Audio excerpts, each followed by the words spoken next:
নমস্কার বন্ধুরা। যে মুহূর্তে পুতিন ভারতের মাটিতে পা দেয়, ইমিডিয়েটলি খুবই পরিকল্পিতভাবে ভারতের বিরুদ্ধে একটা গভীর ষড়যন্ত্র করা হয়েছিল, যাতে ভারতকে একটা মেসেজ দেওয়া যায় যে পশ্চিমাদের বিরুদ্ধে গেলে তার ফল কি হতে পারে। এখন স্বাভাবিকভাবেই ভারতকে খেপালে ভারত তো এত সহজে ছেড়ে দেবে না। ব্যাস, যতক্ষণ পুতিন ভারতে ছিল সরকার কোনো অ্যাকশান নেয়নি, একদম চুপ ছিল।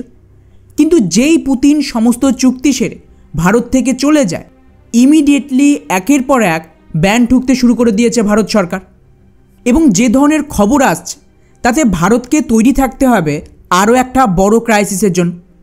কারণ রিসেন্টলি পুতিনের ভিজিটের দরুন কীভাবে রাতারাতি ভারতের সবচেয়ে বড় এয়ারলাইন্স ইন্ডিগো কয়েক হাজারের বেশি ফ্লাইটকে ক্যান্সেল করে গোটা দেশের রীতিমতো কেওস তৈরি করে, সেটা আপনারা সকলেই জানেন। যাতে গ্লোবালি ভারতের যে ইমেজ সেটা মারাত্মকভাবে খারাপ। এবং ইন্টারেস্টিং ব্যাপার হলো, এই ধরনের ক্রাইসিস এর আগে কোনোদিন হয়নি, কিন্তু সাডেনলি পশ্চিমাদের বিরুদ্ধে গিয়ে ভারত পুতিনকে নিজের দেশে আমন্ত্রণ করতে এক্স্যাক্টলি সেই দিনই এত বড় একটা অ্যাভিয়েশন ক্রাইসিস কোনোভাবেই সহজ ব্যাপার ছিল না। একাধিক মিডিয়া, এমনকি ইন্ডিগোর যে পাইলট, তারা নিজেরাই দাবি করেছে যে এই সমস্ত প্রি প্ল্যান, অর্থাৎ এর উদ্দেশ্য ছিল একদিকে পুতিনের ভিজিটকে মাটি করা, অন্যদিকে ভারত সরকারকে ব্ল্যাকমেলিং করা। কারণ যদি আপনারা একটা প্যাটার্ন লক্ষ্য করেন তাহলে বুঝতে পারবেন, যখনই ভারতে কোনো বড় ইভেন্ট হয় অথবা প্রধানমন্ত্রী কোনো গুরুত্বপূর্ণ ভিজিট করে, ঠিক সেই দিনে বড় কোনো ক্রাইসিস বা অ্যাটাক হয়েছে। উদাহরণ হিসেবে যেদিনকে প্রধানমন্ত্রী সৌদিতে ছিলেন এবং আমেরিকার উপরাষ্ট্রপতি জেডি ভ্যান্স ভারতে ছিলেন, সেই দিনই কিন্তু পেহেলগামের টেরর অ্যাটাক হয়, যাতে পিএমকে সৌদির ভিজিট ছেড়ে দেশে ফিরে আসতে হয়। ইসরায়েলের প্রধানমন্ত্রীও ভারতে আসবে আর পিএম মোদি ভুটানে যাবে। ঠিক তার আগেই এক্স্যাক্টলি দিল্লিতে লালকেল্লার কাছেই ব্লাস্ট করানো হয়, আর এর ফলে ইসরায়েলের প্রাইম মিনিস্টারের যে ভিজিট সেটা পিছোতে বাধ্য হয়।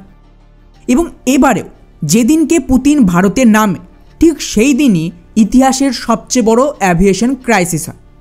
এবং ভারত সরকার এমন মারাত্মকভাবে ফেঁসে গিয়েছিল যা কল্পনার বাইরে। একদিকে তো দেশের লাখো লাখো মানুষ এয়ারপোর্টে আটকা পড়ে যায়, বিজনেস মিট থেকে শুরু করে সমস্ত কিছু থেমে যায়। অন্যদিকে পুতিনকে নিয়ে সরকার ব্যস্ত, এখন কোন দিকে যাবে। আর যেহেতু গ্লোবাল মিডিয়ার নজর পুতিনের কারণে ভারতের ওপরেই ছিল, তাই গোটা বিশ্বে আমাদের বদনামও হয় যে ভারত একটা এয়ারলাইন্স পর্যন্ত ঠিক মতন চালাতে পারছেন, সেখানে গ্লোবাল পাওয়ার হবে কিভাবে। আর বন্ধুরা, এর যে দায় সেটা চাপানো হয় সরকারের নতুন নিয়মের ওপর। কিন্তু আশ্চর্যজনকভাবে এই নিয়ম আনা হয়েছে 1 বছর আগে, মানে 2024 সাল। কিন্তু এই ক্রাইসিস হলো কবে? পুতিনের ভারতে আসার দিন। এছাড়াও এখানে যদি একটু গভীরভাবে বিশ্লেষণ করা হয় তাহলে বুঝতে পারবেন, ইন্ডিগোর এক পার্টনার রয়েছে স্মার্ট লিনিক্স, এরা দেউলিয়া হয়ে যায় কিছুদিন আগে। এবং এর ফলে আরও অতিরিক্ত 150টা করে ফ্লাইট ডেইলি ক্ষতিগ্রস্ত হওয়ার কথা। এটা জানা সত্ত্বেও ইন্ডিগো কী করে? ইচ্ছাকৃতভাবে ফ্লাইট কমানোর বদলে আরও ফ্লাইটের সংখ্যা বাড়িয়ে দেয়। মানে জাস্ট ভাবুন, ওদের পাইলটের সংখ্যা কম, উপরন্তু ওদের যে পার্টনার সেটাও দেউলিয়া হয়ে গেছে। এমন পরিস্থিতিতে ওরা ফ্লাইট কমানোর বদলে সেটাকে বাড়িয়ে দেয় এবং সেই অনুযায়ী বুকিংও বেড়ে যায়। এছাড়াও ফ্লাইট যে ক্যান্সেল করবে সেটাও কিন্তু যাত্রীদের জানায়নি, যাতে সকলে এয়ারপোর্টে চলে আসে এবং ওখানেই ফেসে যায়। এতে ওভারঅল একটা কেওস তৈরি হলো। আর যে মুহূর্তে লোকজন এয়ারপোর্টে থেমে যায়, তারপরে গিয়ে ইন্ডিগো ঘোষণা করে যে আমাদের সমস্ত ফ্লাইটকে ক্যান্সেল করে দেওয়া হয়েছে। অর্থাৎ ক্লিয়ারলি এটা কিন্তু একটা প্রি প্ল্যান স্যাবোটাজ ছিল। আর বন্ধুরা, এটা নতুন ঘটনা নয়। আপনাদের মনে আছে কিনা জানি না, তবে পিএম মোদির ইলেকশনের সময়ও আমি প্রিডিকশন দিয়েছিলাম যে আমাদের রেলওয়েকে টার্গেট করা হবে, এবং হয় তাই। একের পর এক ভারতের ট্রেন অ্যাক্সিডেন্ট শুরু হয়, এবং সেই সময় আপনারা দেখেছেন বিভিন্ন ভিডিও সামনে এসেছিল কিভাবে রেল লাইনে স্যাবোটাজ করা হচ্ছিল। অর্থাৎ পুরো ইন্টারনালি যে সমস্ত গদ্দাররা ছিল তারা এতে সাহায্য করে, যাতে ভারত সরকারের সাথে এই সমস্ত বিদেশি শক্তি নিজেদের মতন করে ডিল করতে পারে। এবং তারপর দেখেন, এই সমস্ত কিন্তু আর হচ্ছে না, পুরো থমথমা। আর এবারে যেহেতু রেলওয়ে অলরেডি অ্যালার্টে আছে, তাই ওরা টার্গেট করে কাকে? ভারতের এয়ারলাইন্সকে। প্রথমে কন্টিনিউয়াসলি ভারতের বিভিন্ন এয়ারপোর্টে বম্ব ব্লাস্টের থ্রেট দেওয়া হয়, এর ফলে প্রচুর ফ্লাইট ক্যান্সেল হয়। এরপর এয়ার ইন্ডিয়ার একটা বিমানকে ক্র্যাশ হয়, আর এখন এই অ্যাভিয়েশন ক্রাইসিস করানো হলো। এবং ভারত সরকারের যে মিনিস্টার, তার বয়ান যদি খুব স্পষ্টভাবে শোনেন, উনি স্পষ্টভাবে বলেছেন যা হয়েছে তার বিরুদ্ধে একটা কড়া ব্যবস্থা নেওয়া হবে, যা উদাহরণ হিসেবে থাকবে।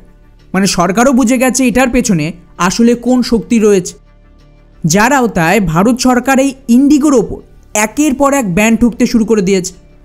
খবর অনুযায়ী আমাদের ডিজিসিএ প্রথমে 5% আর এখন পুরো 10% ইন্ডিগোর ফ্লাইটকে কমিয়ে দিয়েছে। অর্থাৎ ডেইলি 200 থেকে 210টা ফ্লাইট ইন্ডিগোর বদলে বাকি এয়ারলাইন্সকে দিয়ে দেওয়া হয়েছে। আর ইন্টারেস্টিং ব্যাপার হলো, এখানে যে ফ্লাইট কমিয়েছে এগুলো ঠিক এমন জায়গায় ব্যান করেছে যেখানে ওরা সবচেয়ে বেশি প্রফিট নিত। আর 2 ওয়ে ফ্লাইট, মানে মনে করুন দিল্লি মুম্বাই বা ব্যাঙ্গালোর, মানে যেখানে বারবার যাতায়াত হয়, ওভারঅল এতে রেভিনিউ অনেক বেশি হতো। ঠিক বেছে বেছে সবচেয়ে বেশি ইনকাম জেনারেট করা রুটগুলোকে ইন্ডিগো থেকে ছিনিয়ে নেওয়া হয়। এর ফলে ওদের কিন্তু ওভারঅল যে ফ্লাইট সেটা হয়তো 5 থেকে 10% কম হলো, কিন্তু ক্ষতির পরিমাণটা অনেক বেশি হবে। অন্যদিকে এই সুযোগে বাকি এয়ারলাইন্স যারা ইন্ডিগোর মতন বড় কোম্পানির সাথে পেরে উঠছিল না, তারাও বাজার দখল করতে শুরু করবে, পার্টিকুলারলি এয়ার ইন্ডিয়া। আর বন্ধুরা, এটা তো সবে শুরু, তদন্ত হবার আগে। এখনও কিন্তু তদন্ত হয়নি যে কীভাবে এই স্যাবোটাজ করা হয়েছে। ভারত সরকারের একটা 4 সদস্যের টিম ইনভেস্টিগেশন চালাচ্ছে এবং আগামী 15 দিনের মধ্যে এই রিপোর্ট সরকারকে দেবে যে কীভাবে এই ক্রাইসিসকে তৈরি করা হয়েছিল। অর্থাৎ এই রিপোর্টের উপর বেস করেই পরবর্তীতে অ্যাকচুয়াল অ্যাকশন শুরু হবে।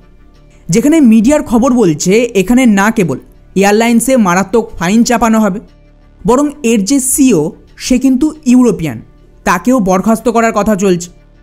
আর স্বাভাবিকভাবে এই যে সিও সে কিন্তু ইউরোপিয়ান, তাই স্যাবোটাজ করা আরও সহজ হয়েছে। ফলে যদি এখানে কোনো রকম লিঙ্ক খুঁজে পাওয়া যায়, তারপর এদের যে কি হবে তা কল্পনার বাইরে।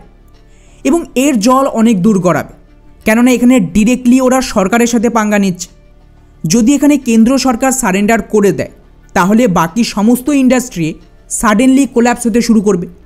এমনকি বিদেশি কোম্পানিগুলো তো ভারত সরকারকে পাত্তাই দেবে না, যার ফলস্বরূপ এই ধরনের স্যাবোটাজ এত বড় মাত্রায় হবে যে দেশের জনগণই ক্ষেপে গিয়ে সরকারের বিরুদ্ধে চলে যাবে।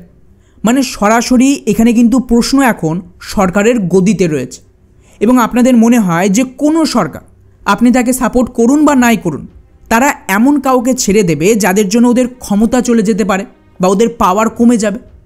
এত বড় রিস্ক কোনো সরকার নেবেন, যার ফলে যা ক্রাইসিস হলো এর অ্যাকচুয়াল যে দায়ী, মানে এই বিদেশি শক্তি, তাদের তো কিছু হবে না, কিন্তু যারা ওদের জন্য দেশের ভেতরে কাজ করেছে, মানে এই পুরো ক্রাইসিসকে করিয়েছে, মেনলি ইন্ডিগোর সদস্য আর ওদের কর্মচারীরা, ওরা মারাত্মকভাবে ফেঁসে গেছে। এবং ওদের বিরুদ্ধে ঠিক কী কী ব্যবস্থা নেওয়া হবে তা ওরা কল্পনাও করতে পারছে না।